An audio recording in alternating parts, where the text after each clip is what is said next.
नमस्कार दोस्तों। आज की इस वीडियो में मैं बात करूंगा जीएसटी आईटीसी सेटअप रूल के बारे में और मैं दो तरीके से आपको बताऊंगा, ऑटोमेटेड रूल और मैनुअल मेथड रूल। दोस्तों इसमें क्या होता है, कई बार जीएसटी आईटीसी सेटअप करते समय हमसे कुछ गलती हो जाती है और उसके बदले क्या होता है, कभी हमारा सीजीएसटी का कैरी फॉरवर्ड कुछ और अमाउंट, एसजीएसटी का कैरी फॉरवर्ड कुछ और अमाउंट आ जाता है, या हमारा आईटीसी कैरी फॉरवर्ड हो रहा है फिर भी हमें सीजीएसटी या एसजीएसटी में पेमेंट करने की लायबिलिटी आ जाती है। और ऐसी गलती क्यों होती है इस चीज को मैं बताने वाला हूं। देखिए दोस्तों, सबसे पहले हम ये समझ लेते हैं कि जो आईटीसी सेटअप का रूल है वो क्या है और ऑटो मेथड क्या है। ऑटो मेथड का मतलब कि जब आप जीएसटीआर 3 भी फाइल करेंगे तो वहां जो आपका आईटीसी होगा, आईटीसी के लेजर में जो होगा और जो आपका आउटपुट जीएसटी होगा, सिस्टम ऑटोमेटिक ऑटो उसको सेट करके देता है। सी को सी से, यस को यस से, आई को वाई से, जो भी ऑटोमेटेड है। और वह ऑटोमेटेड है क्या, इस चीज को हम समझते हैं कि सिस्टम अपने आप किस तरीके से सेटअप करके देता है, क्या रूल है। देखिए रूल क्या कहता है, सबसे पहले आपको यूज करना है अपना आईजीएसटी। जो आपके पास इनपुट आईजीएसटी है आप उसको यूज कीजिए। सबसे पहले आपको इनपुट आईजीएसटी को नील करना है। और उसको किस तरीके से नील करना है, देखिए जो आपका इनपुट आईजीएसटी है, सबसे पहले जो आपको आउटपुट आईजीएसटी को पेमेंट करना है, इनपुट आईजीएसटी से आईजीएसटी को पेमेंट कर दीजिए। इसके बाद अगर आपका इनपुट आईजीएसटी बच रहा है, फिर जो सीजीएसटी की लायबिलिटी है, सीजीएसटी को पेमेंट कर दो। और इसके बाद भी आपका इनपुट आईजीएसटी बच रहा है, फिर जो एसजीएसटी की लायबिलिटी है, एसजीएसटी को पेमेंट कर दो। अगर इसके बाद भी आपका आईजीएसटी बच रहा है तो वो पूरा आईजीएसटी आपका नेक्स्ट मंथ के लिए कैरी फॉरवर्ड हो जाएगा। और अगर इनपुट सीजीएसटी एसजीएसटी है वो भी पूरा का पूरा नेक्स्ट मंथ के लिए कैरी फॉरवर्ड हो जाएगा। लेकिन जब तक आईजीएसटी पूरा नील नहीं होगा इनपुट, तब तक आप सीजीएसटी और एसजीएसटी को यूज नहीं करेंगे। ठीक है, अब मान लेते हैं कि आईजीएसटी का इनपुट आपने यूज कर लिया, आईजीएसटी खत्म हो गया। अब आपको इनपुट सीजीएसटी और एसजीएसटी को यूज करना है। किस तरीके से यूज करना है इस चीज को समझिए। सबसे पहले जो इनपुट सीजीएसटी है उसको आप यूज करोगे आउटपुट एसजीएसटी को पेमेंट करने के लिए। ओके, मतलब सीजीएसटी से आप सीजीएसटी को पेमेंट कर दोगे सबसे पहले। और इसके बाद अगर आपका सीजीएसटी बचता है तो अगर आपको आउटपुट आईजीएसटी पेमेंट करना है तो सीजीएसटी से आप आउटपुट आईजीएसटी को पेमेंट कर दो। ओके, इस तरीके से सीजीएसटी यूज करोगे। इसके बाद जब आप एसजीएसटी यूज करोगे तो सेम, सबसे पहले एसजीएसटी को आउटपुट एसजीएसटी को पेमेंट करोगे, मतलब एसजीएसटी से एसजीएसटी को सेटअप करोगे। इसके बाद अगर आपका एसजीएसटी बच रहा है तो अगर आपको आईजीएसटी की लायबिलिटी आती है तो एसजीएसटी से आप आईजीएसटी को पेमेंट कर दो। जो कि ये चार्ट जो मैंने आपके सामने बनाया है, जो चीज मैंने बताया सीधा सीधा इसमें दिख रहा है। और यह क्या है, ऑटोमेटेड रूल। इसी रूल से आपका जो पोर्टल होगा 3B का इस तरीके से सेटअप करके आपको देगा। अब हम इस चीज को एक एग्जांपल से समझते हैं। ऑटोमेटेड रूल से सेटअप करेंगे, फिर इसके बाद मैनुअल मेथड से सेटअप करेंगे, फिर मैं आपको दिखाऊंगा कि दोनों में क्या डिफरेंस आएगा। देखिए सबसे पहले हम ऑटोमेटेड को सेट करते हैं। अब यहां पर देखिए ऑटोमेटेड रूल मतलब जो आपका 3B ऑनलाइन सेटअप करके देगा। कैसे, यहां पर हमारा इनपुट है, ऊपर देखिए आईजीएसटी का इनपुट है 6,50,000, सीजीएसटी का इनपुट है 2,50,000 और एसजीएसटी का इनपुट 2,50,000। ओके, यह तो हमारा आईटीसी है। ठीक है, अब लायबिलिटी हमारे देख लीजिए। आईजीएसटी की लायबिलिटी है 1,21,000, सीजीएसटी की लायबिलिटी है 3,14,500 और एसजीएसटी की भी लायबिलिटी वही है 3,14,500। अब हमें इसको सेटअप करना है। अब जो सिस्टम सेटअप करेगा, जो ऑटोमेटेड है, इस ये किस तरीके से सेटअप करेगा, देखिए सबसे पहले जो आपको 6,50,000 इनपुट IGST है, सबसे पहले इसको यूज करना है। तो इसके लिए इनपुट IGST का यूज हम कर लेंगे आउटपुट IGST को पेमेंट करने के लिए। आउटपुट IGST कितना है? 1,21,000। तो 6,50,000 में से 1,21,000 हम दे देंगे आउटपुट IGST को, मतलब आउटपुट IGST की लायबिलिटी खत्म हो गई। 1,21,000 हमने पेमेंट कर दिया इनपुट IGST से। इसके बाद आपका IGST बच रहा है 5,29,000।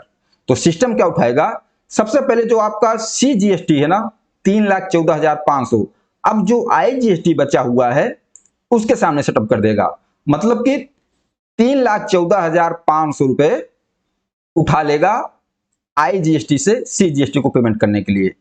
अब यहां पर आपकी IGST की लायबिलिटी खत्म हो गई, CGST की लायबिलिटी खत्म हो गई।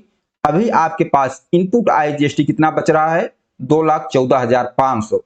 अब जो है 2,14,500 सेटअप कर देगा SGST के सामने। अब यहां देखिए क्या हो रहा है, IGST की लायबिलिटी कुछ नहीं है, कैरी फॉरवर्ड कुछ नहीं है, पूरा पेमेंट हो गया। CGST का भी कोई लायबिलिटी नहीं आया और CGST का कैरी फॉरवर्ड क्या गया, क्योंकि CGST आपके पास 2,50,000 पूरा था तो यूज ही नहीं हुआ, तो 2,50,000 पूरा कैरी फॉरवर्ड हो गया CGST।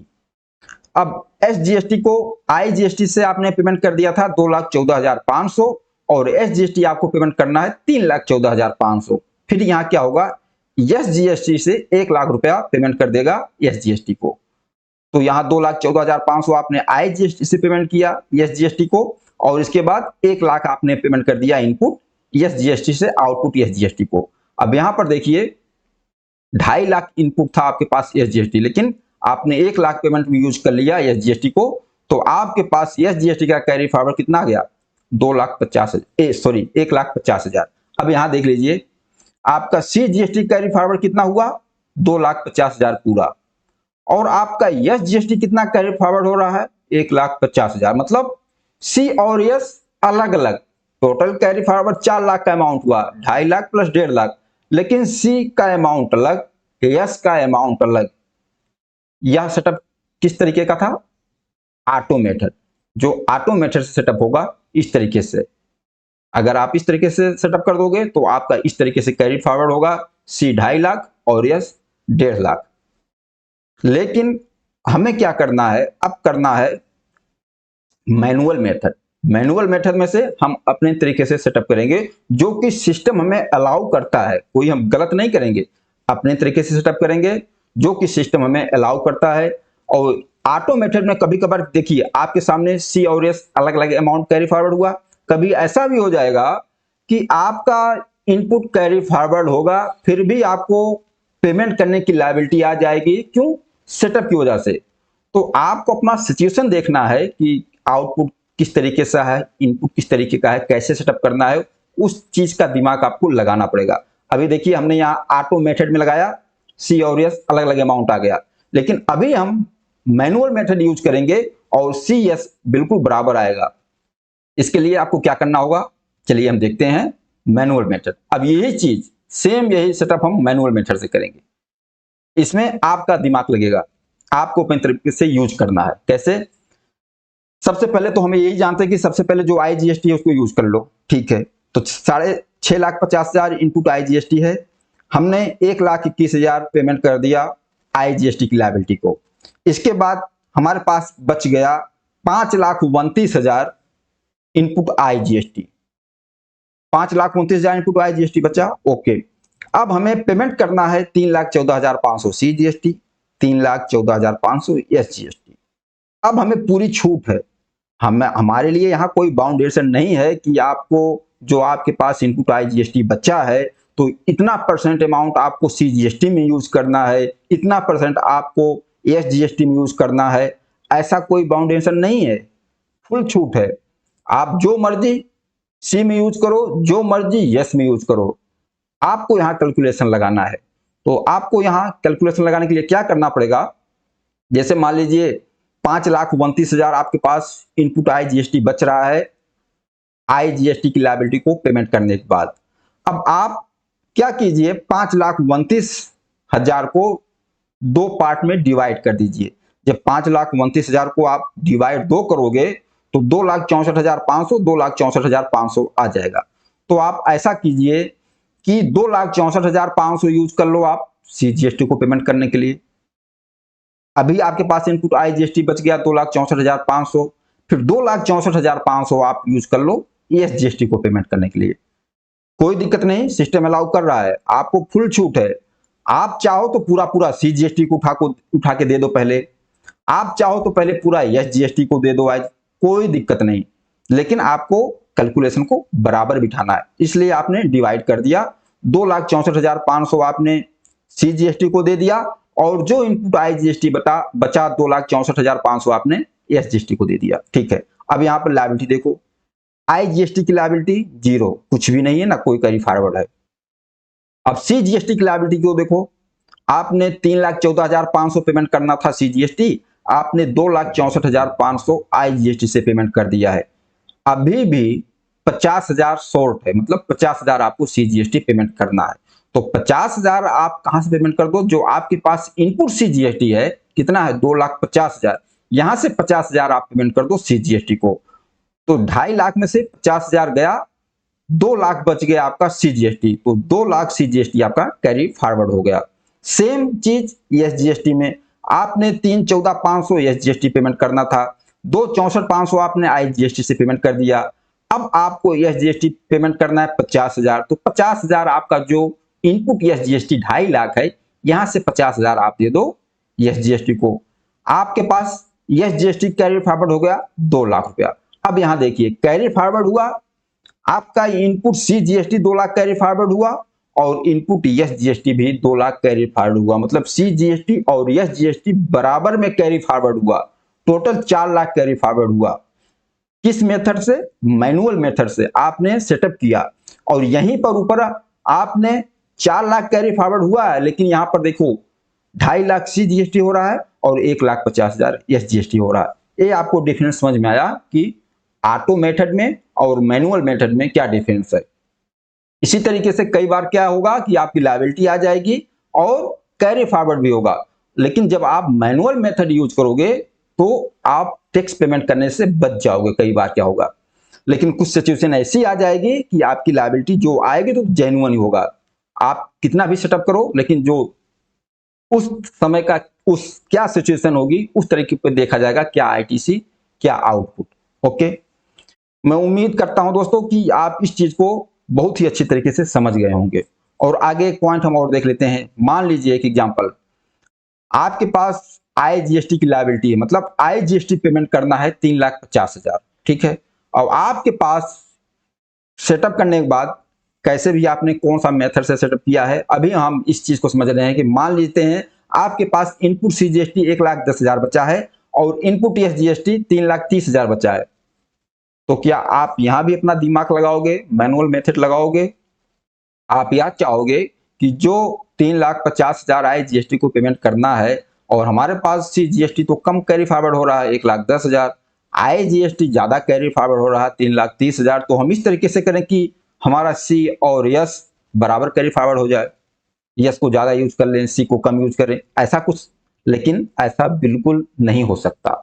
इसका रूल है कि जो लायबिलिटी, मान लीजिए आपकी यहाँ लायबिलिटी आईजीएसटी की 3,50,000 आ रही है और आपके पास सीजीएसटी इनपुट 1,10,000 बचा है, तो सबसे पहले 3,50,000 को पेमेंट करने के लिए आप सीजीएसटी का यूज करेंगे 1,10,000।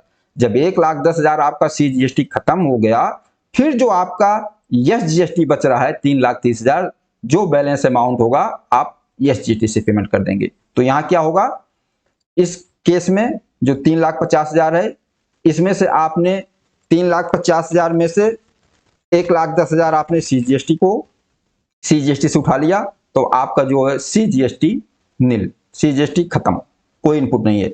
अब आपके पास इनपुट एसजीएसटी है 3,30,000, अब यहां से आपने उठा लिया 2,40,000, 90,000 रुपया यहां पर आपका एसजीएसटी कैरी फॉरवर्ड हो जाएगा। अब देख लीजिए सीजीएसटी कुछ भी कैरी फॉरवर्ड नहीं होगा, लेकिन एसजीएसटी 90,000 कैरी फॉरवर्ड हो जाएगा। क्यों? क्योंकि आपको पहले सीजीएसटी से ही पेमेंट करना होगा। ऐसा नहीं कि 3,50,000 पेमेंट करना है तो आपके पास इनपुट CGST 1,10,000 है तो 1,10,000 को आप छोड़कर सबसे पहले आप ESGST को यूज करना चाहो 3,30,000, ऐसा नहीं होगा। सबसे पहले 1,10,000 ही यूज होगा। दोस्तों मुझे उम्मीद है कि आप समझ गए होंगे। अगर अभी कोई डाउट है, कुछ समझ में नहीं आ रहा है, कुछ कंफ्यूजन है, तो हमारा कमेंट बॉक्स ओपन है, बिंदास आप कमेंट कीजिए, मैं पूरा कोशिश करूंगा आपको दोबारा समझाने की। तो दोस्तों इस वीडियो के बारे में बताना, यह वीडियो आप लोगों को कैसा लगा। नमस्कार, धन्यवाद।